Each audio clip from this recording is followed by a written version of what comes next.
क्या परमेश्वर रोता है? रोना या चिल्लाना भावनाओं के भारी होने पर मानवीय प्रतिक्रिया है, चाहे वह अच्छी हो या बुरी। कुछ लोग दूसरों की तुलना में अधिक आसानी से रोते हैं, लेकिन हम में से अधिकांश लोग तीव्र दुख, अत्यधिक खुशी या अत्यधिक राहत के समय रोते हैं, क्योंकि मनुष्य को परमेश्वर की छवि में बनाया गया है, जैसा उत्पत्ति 1:27 में लिखा है।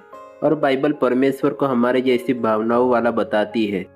इसलिए हम सही तरीके से पूछ सकते हैं कि क्या परमेश्वर रोता है? इसका उत्तर है हाँ, क्योंकि जब परमेश्वर ने मनुष्य का रूप धारण किया और हमारे बीच इस धरती पर रहने के लिए यीशु के रूप में आया, जैसा फिलिपियों 2:6-11 में लिखा है, तो उसने मानवीय भावनाओं के पूरे रीति से महसूस किया जो हम महसूस करते हैं, जैसा इब्रानियों 4:15 में लिखा है। इब्रानियों 4:15 बताता है, क्योंकि हमारा ऐसा महायाजक नहीं जो हमारी निर्बलताओं में हमारे साथ दुखी न हो सके, वरन वह सब बातों में हमारे समान परखा तो गया, तो भी निष्पाप निकला। सुसमाचारों में यीशु द्वारा व्यक्त की गई भावनाओं की एक विस्तृत श्रृंखला दर्ज है, जिसमें कुछ ऐसे अवसर भी शामिल है जब वह अन्य लोगों की ओर से रोया था, जैसा यूहन्ना 11:35 में वह लाजर के लिए, और यहूदी जब रो रहे थे तब वह रोया था। लूका 19:41 में यीशु ने अपनी गिरफ्तारी से एक रात पहले गेतसेमनी के बगीचे में रोया था,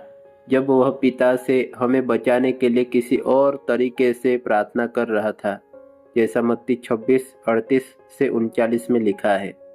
इब्रानियों 5:7 कहता है, यीशु ने अपनी देह में रहने के दिनों में ऊंचे शब्द से पुकार पुकार कर और आंसू बहा बहा कर उससे जो उसको मृत्यु से बचा सकता था प्रार्थनाएं और विनंती की, और भक्ति के कारण उसकी सुनी गई। क्योंकि यीशु देहधारी परमेश्वर है, इसलिए हम कह सकते हैं कि जब यीशु रोया तो परमेश्वर रोया। हमें ध्यान देना चाहिए कि मनुष्य के रूप में परमेश्वर यीशु ने मानव जीवन का अनुभव किया, जबकि आत्मा के रूप में परमेश्वर पिता ने नहीं किया। जब परमेश्वर मनुष्य बन गया तो उसने मानवीय अनुभव में प्रवेश किया और पाप को छोड़कर हर मामले में हमारे साथ अपनी पहचान बनाई। ब्रह्मांड के शासक के रूप में, आत्मा के रूप में परमेश्वर को वास्तव में आंसू बहाने की जरूरत नहीं है, क्योंकि कोई भी भावना उसे अभिभूत नहीं करती है। यद्यपि उसके पास भावनाएं हैं, वह हमेशा उन पर नियंत्रण रखता है और वही करता है जो उसे अच्छा लगता है।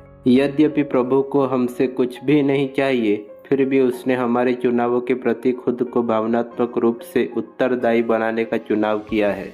जब हम उसके विरुद्ध विद्रोह करते हैं तो उसे दुख होता है, जैसा उत्पत्ति 6:6, भजन संहिता 78:40 में लिखा है। उत्पत्ति 6:6 कहता है, और यहोवा पृथ्वी पर मनुष्यों को बनाने से पछताया और वह मन में अति खेदित हुआ। उसे हमारे द्वारा उसकी अवज्ञा और अस्वीकृति से क्रोध आ सकता है।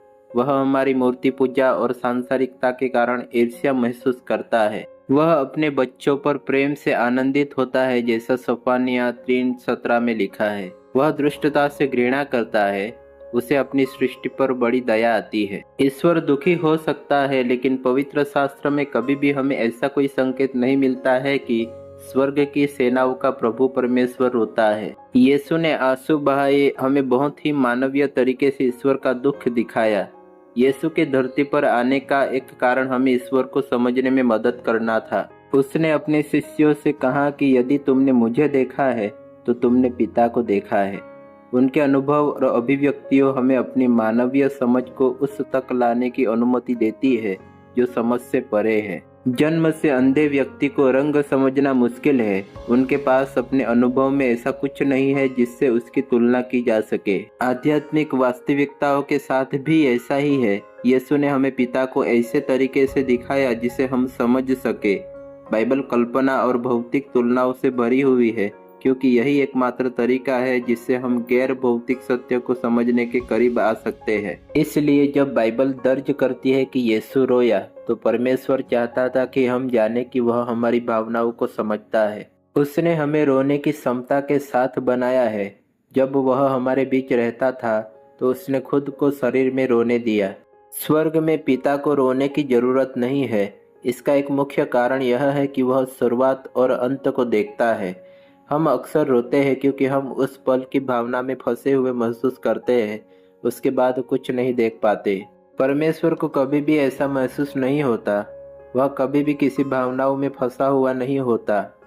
वह पहले से ही जानता है कि उसकी योजना सफल होगी, इसलिए वह चिंतित, तनावग्रस्त, भयभीत या अभिभूत नहीं है, जैसा यशायाह 46:9-11 में लिखा है। पृथ्वी पर अपने जीवन के दौरान यीशु ने हमें यह समझ दी कि परमेश्वर हमारे साथ रोता है, भले ही वह उसी तरह या उन्हीं कारणों से न हो जैसा हम करते हैं। आमीन।